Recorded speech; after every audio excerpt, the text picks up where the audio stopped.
tabang mig-ibot. Gusto ka ba? Ayaw. Sa atong katilingban, makaingon kita, maningkamot ta nga malinawon, maningkamot ta nga hapsay, kay nindot mapuyo nga naa ang hapsay, kalinaw, luwas nga katilingban. Apan kung muanha kita sa tong moral nga kinabuhi, gani ang atoa nga first reading, nagahisgot sa daghang kayong mga pagpanglapas sa iyang katawhan, pagpalapas sa mga kasuguan. Ug diha kung ato ang hisgutan ang i-connect nato sa atong ebanghelyo karon, magdala niya na kanato sa paghinumdom sa kasaguan sa Ginoo, ayaw pagpatay. In Matthew chapter 13, 24 to 30, mao nga dili gyud justified ang usa ka tawo nga patyon tungod kay sa sagbot sa katilingban. Una sa tanan, we do not have any authority at all.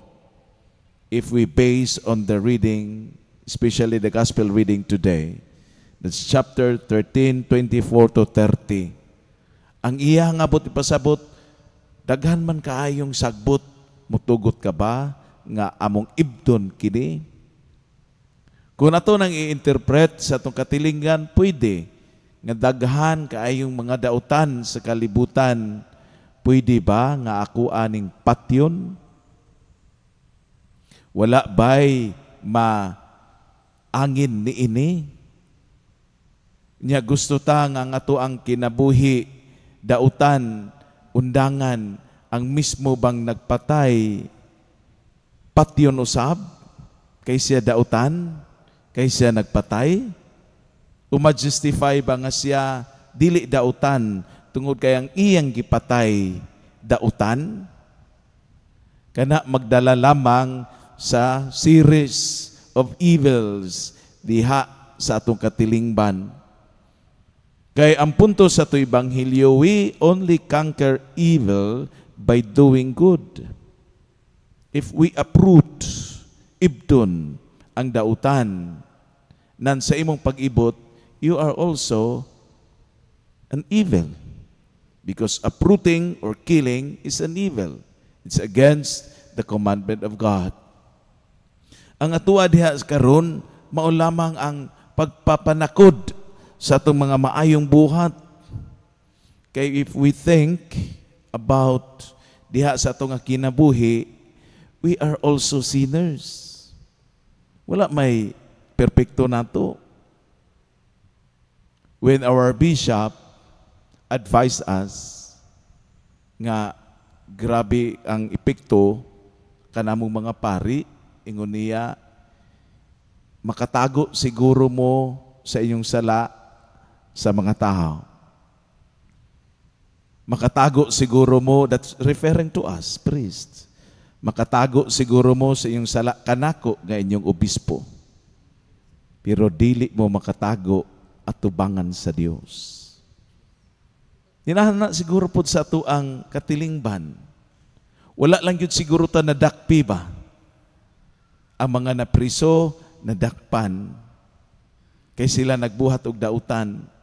Siguro maayo pa natong lakaw-lakaw kay wata nadakpi nga nangawkaw ta og kwarta diha sa publiko.